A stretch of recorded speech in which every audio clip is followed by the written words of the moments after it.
At first light, a little-known wilderness wakes in the heart of Brazil. This is the Cerrado, a vast tropical savanna older than the Amazon, and every bit as full of life.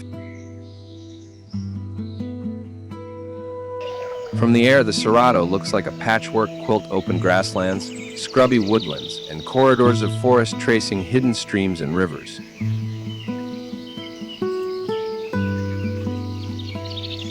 Up close, this landscape reveals its secrets.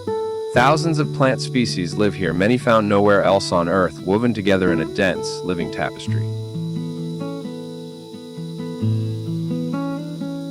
Yet the wild quilt is fraying. Expanding farms and ranches are steadily eating into the Cerrado, replacing native plants and animals with endless fields.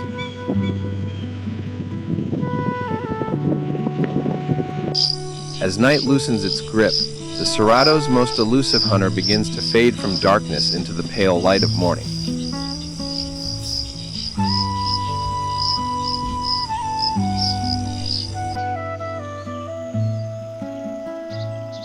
He maned wolf is unlike any other wild dog. Long-legged, fox-faced, moving on stilts through the grass, it is a ghost of the savanna. Shy and solitary, it patrols a large home range, relying on keen hearing and smell to find food hidden in the sea of grass and scrub.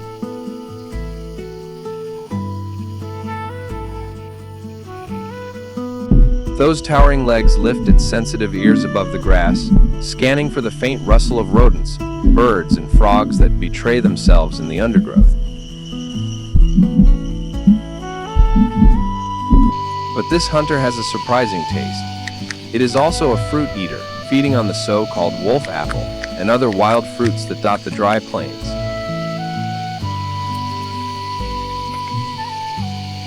Each time it feeds, it carries seeds across the savanna and deposits them miles away, helping to plant the next generation of shrubs and trees.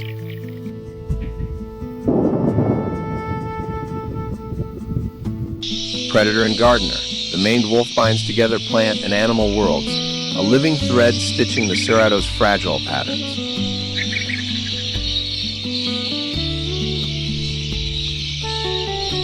As morning advances, the light sharpens and the true architects of the Cerrado's soil step into focus: ants and termites.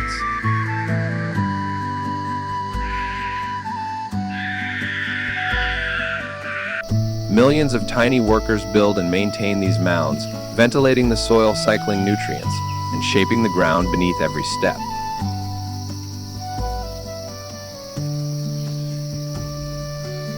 Into this world of insects comes a specialist perfectly designed for the task: the giant anteater, an ancient creature in a modern, changing land.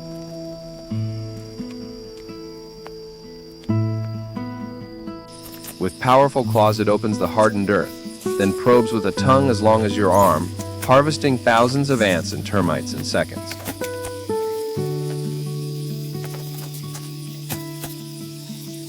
Step by step, it roams widely through the savanna, never staying long in one place, allowing insect colonies time to recover and rebuild.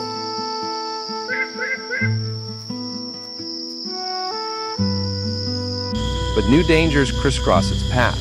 Roads and expanding farms slice through habitat, turning nightly journeys into deadly crossings.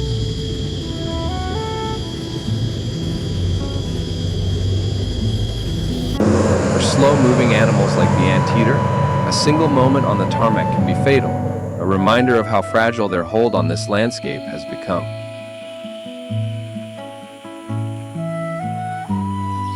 By midday, the Cerrado bakes. Temperatures climb, and life shifts its rhythm to avoid the fiercest heat of the day.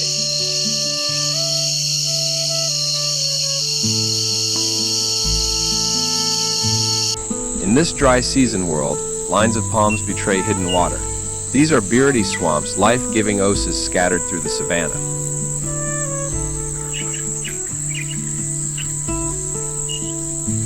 The Buriti palm dominates these wetlands, its roots sinking into the saturated soil, its crown offering shade, nesting sites, and fruit to countless species.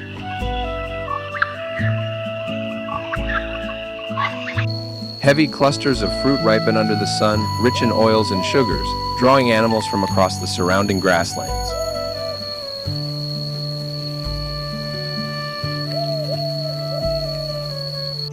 The lumbering tapir is one of the swamp's regular visitors, plucking fallen fruit from the water and carrying seeds to new, distant patches of wet ground.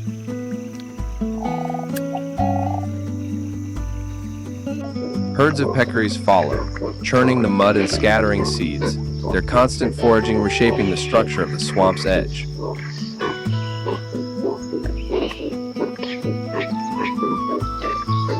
Above them all, parrots and macaws nest high in the palm crowns, broadcasting harsh calls that carry across the open savanna.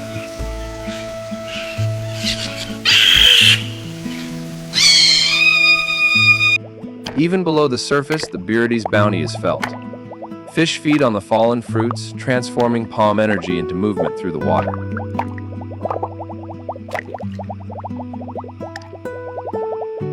Each swamp is a green heartbeat and a dry body, connecting water-loving life with the wider savanna beyond its margins.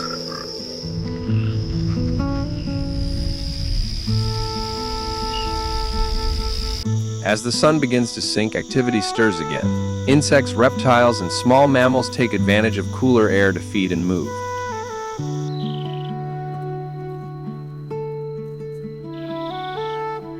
Much of the Cerrado's diversity is tiny and easily missed, living in the narrow spaces between stems, stones, and leaves.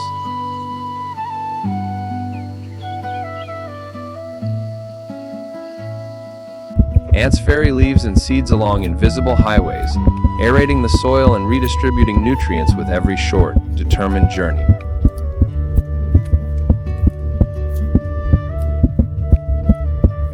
When daylight fades, another shift change begins. Tiny mammals emerge from burrows, trading safety for a few precious hours of darkness.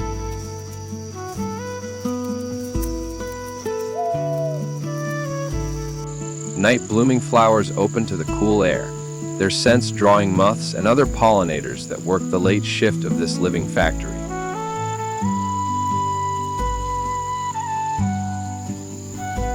At sunset, the Cerrado glows with color. The savanna seems peaceful, but the gears of its complex engine are still turning.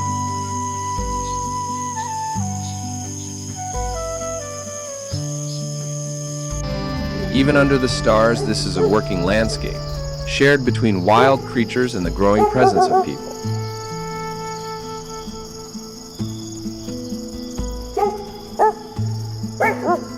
The maned wolf returns to its rounds, navigating a world now threaded with fences, roads, and fields that were not here a generation ago.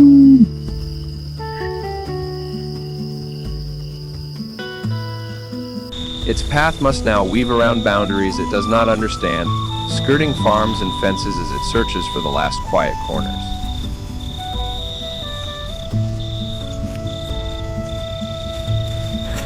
Yet pockets of protection remain. Reserves, indigenous lands, and community areas where the native Cerrado is still allowed to run free.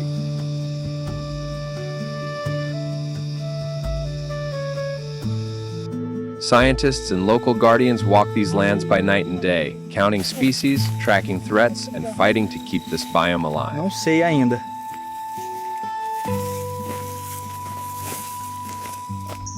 The cycle begins again with each new dawn.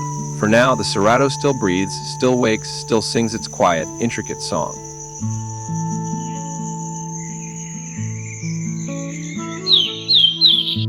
Its future depends on what we choose to value, the short-term harvest of fields, or the enduring wealth of a wild savanna found nowhere else on Earth. Thanks for watching. Hit like and subscribe if you want to see more of my eclectic adventures, and don't forget to check out the recommended video.